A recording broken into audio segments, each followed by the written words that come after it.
नमस्कार, दिन भर की बड़ी खबरों में आपका स्वागत है। मैं हूं आपके साथ आंचल। आज इस बुलेटिन में बात होगी राहुल की पीएम मोदी को दी गई चुनौती की, संसद में विपक्ष की मजबूत घेराबंदी की, देखेंगे अडानी घोटाले में हिंडनबर्ग के बड़े आरोप को, एक और पेपर में हुई गड़बड़ी को, जानेंगे नए आपराधिक कानूनों पर घिरती एनडीए सरकार को, और बुलेटिन के आखिर में देखेंगे जाने माने कार्टूनिस्ट इरफान की किस खबर पर पड़ी तिरछी नजर।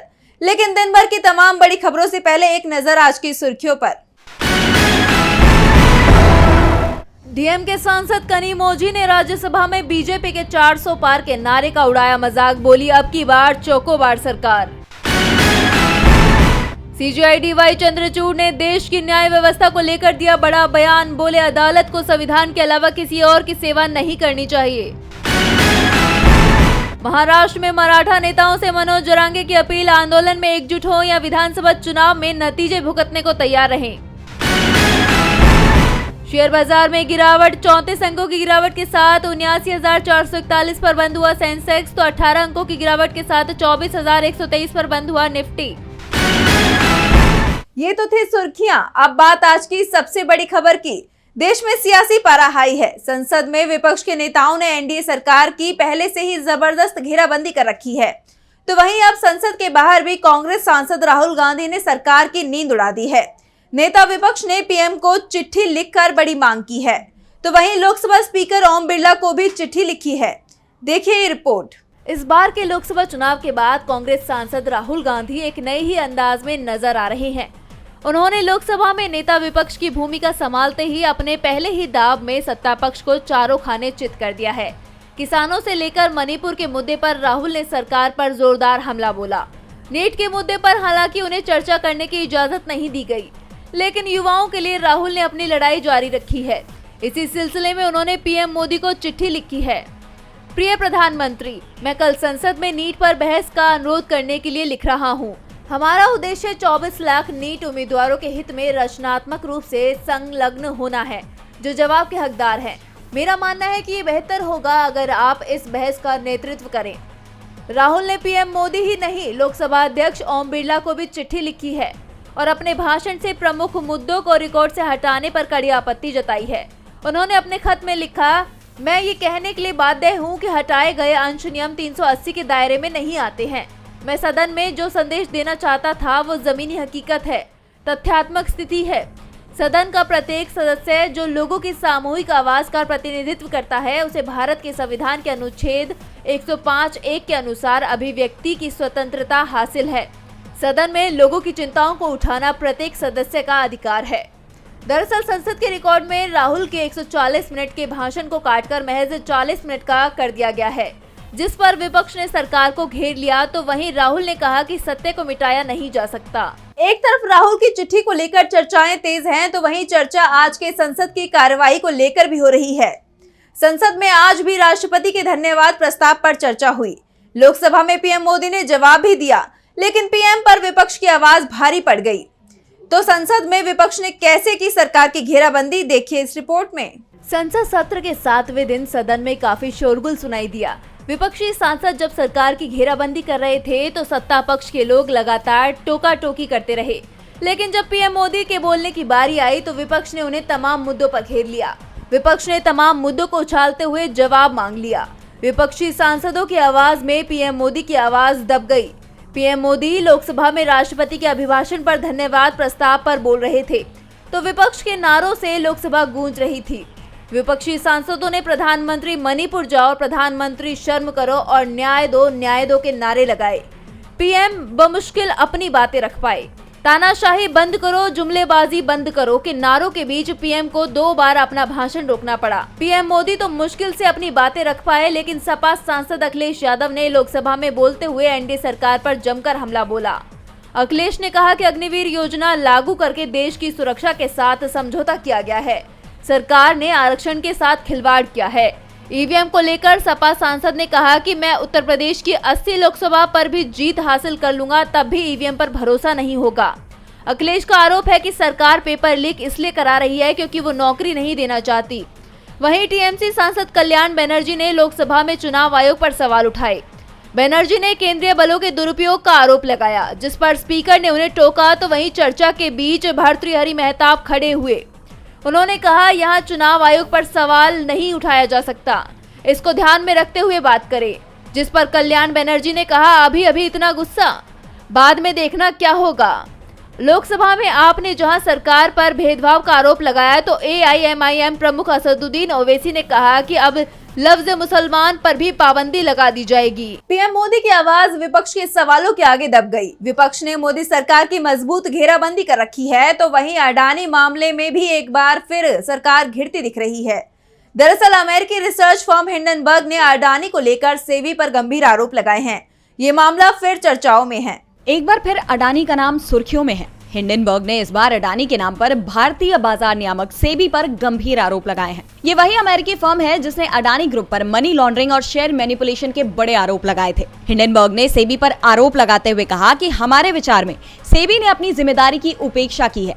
ऐसा लगता है कि वो धोखाधड़ी करने वालों से निवेशकों की रक्षा करने की बजाय धोखाधड़ी करने वालों की रक्षा करने की ज्यादा कोशिशें कर रहा है। दरअसल सेबी ने हिंडनबर्ग को कारण बताओ नोटिस जारी करते हुए उस पर अडानी मामले में उनकी रिपोर्ट को गुमराह करने के लिए कुछ गलत बयान शामिल करने के आरोप लगाए हैं। इस पर हिंडनबर्ग ने सेबी पर पलटवार करते हुए कहा कि भारतीय बाजार के सूत्रों के साथ चर्चा से हमारी समझ ये है कि हमारी जनवरी 2023 की रिपोर्ट के पब्लिश होने के लगभग तुरंत बाद सेबी ने गुप्त रूप से अडानी को मदद देनी शुरू कर दी थी। हिंडनबर्ग रिसर्च ने कहा कि जब जनता और सुप्रीम कोर्ट पर इस मामले की जांच करने के लिए दबाव डाला गया, तो सेबी लड़खड़ाता हुआ दिखाई दिया।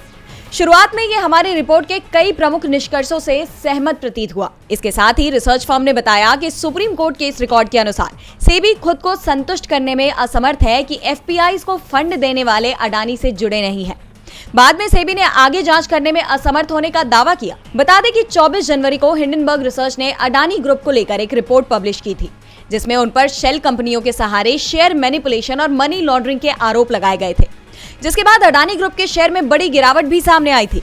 तो वहीं कांग्रेस सांसद राहुल गांधी ने मोदी सरकार का अडानी कनेक्शन बताते हुए इसे मोडानी सरकार बताया है। हिंडनबर्ग के जवाब से सेबी और मोदी सरकार घिरती दिखाई दे रही है, तो वहीं लगातार परीक्षाओं में हो रही गड़बड़ी से बीजेपी की सरकार मुश्किल में दिखाई दे रही है, क्योंकि नीट के बाद अब एक और परीक्षा में गड़बड़ी का मामला सामने आ गया है। तो क्या है पूरा मामला, देखिए इस रिपोर्ट में। अभी नीट से लेकर UGC नेट परीक्षा का विवाद सुलझा नहीं था कि UPPCSJ यानी उत्तर प्रदेश सिविल जज परीक्षा में बड़ी गड़बड़ी सामने आई है। इसका खुलासा तब हुआ जब श्रवण पांडे ने सूचना के अधिकार के तहत अपनी मुख्य परीक्षा की उत्तर पुस्तिकाओं में राइटिंग बदले जाने और उसके साथ छेड़छाड़ को लेकर हाईकोर्ट में याचिका लगाई थी, जिसके बाद इलाहाबाद हाईकोर्ट ने आयोग से श्रवण की कॉपी मंगवाई और देखा तो कॉपी के कुछ पन्ने फटे थे।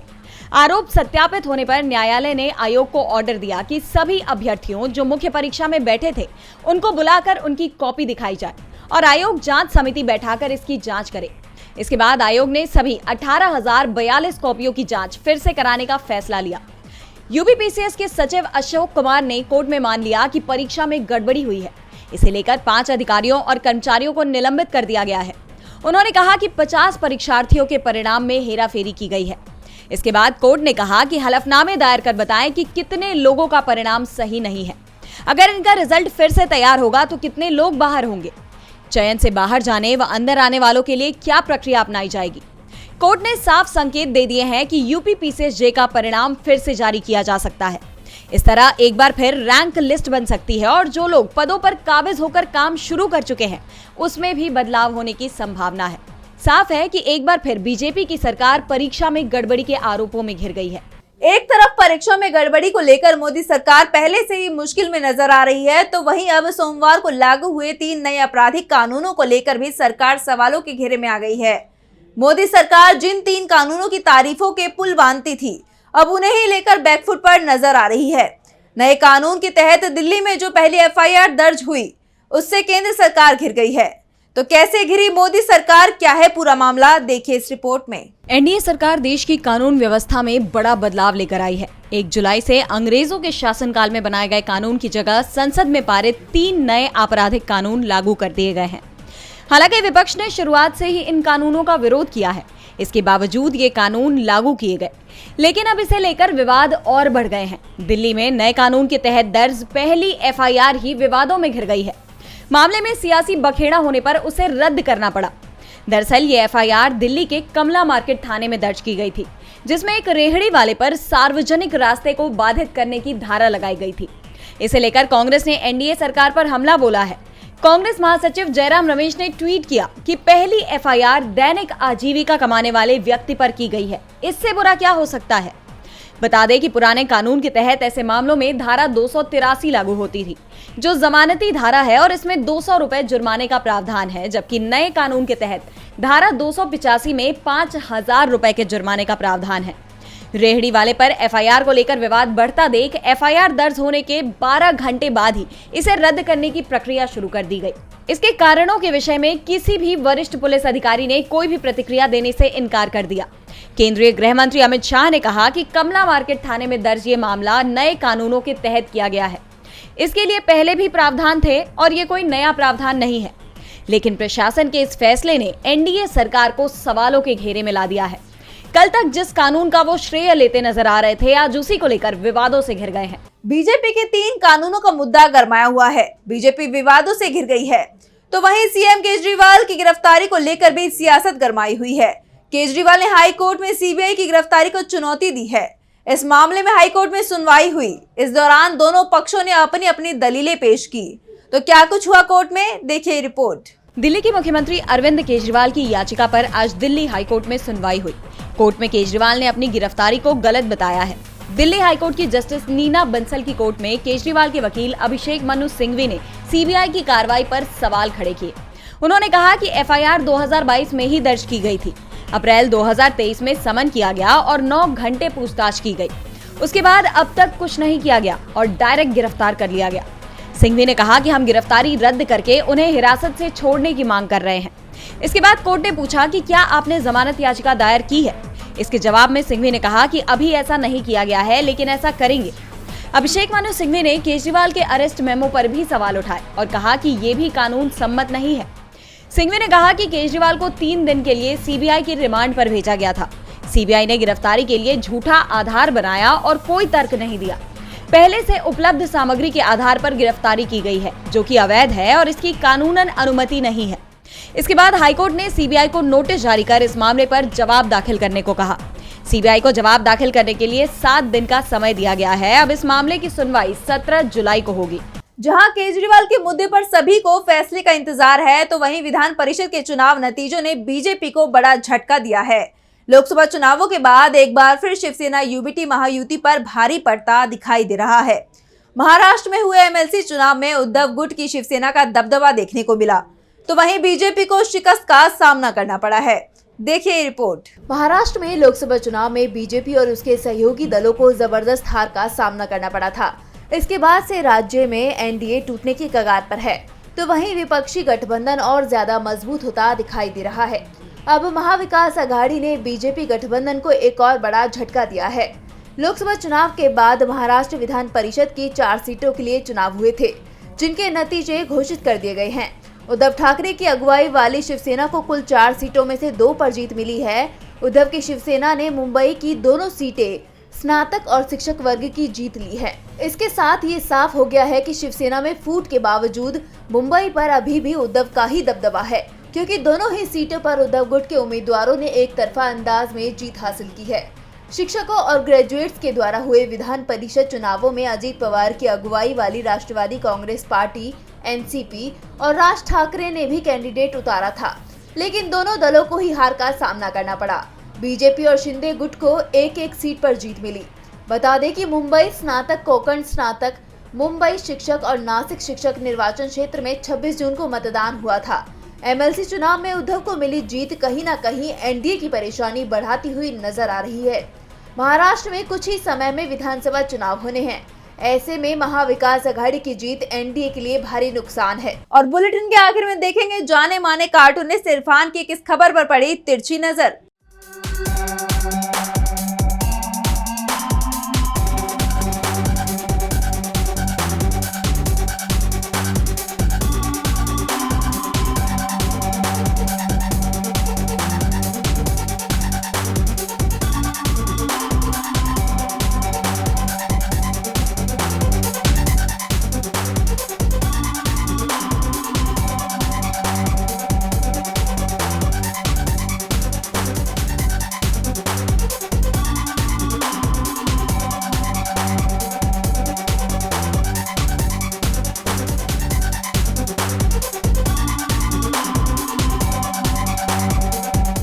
देश में नीट घोटाले का बहुत ज़ोरों से नाम हो रहा है। भाई अब इसके लिए कुछ तो सरकार को करना ही पड़ेगा। तो सीबीआई नीट घोटाले से जुड़े हुए लोगों के रिश्तेदारों के खाते भी खंगालेगी। अब तो लोगों को ये बताने में भी कतराहट महसूस होगी कि भाई हमारे फलां रिश्तेदार के बच्चे ने नीट क्लियर कर लिया है। बहरहाल सभी को ऑल द बेस्ट।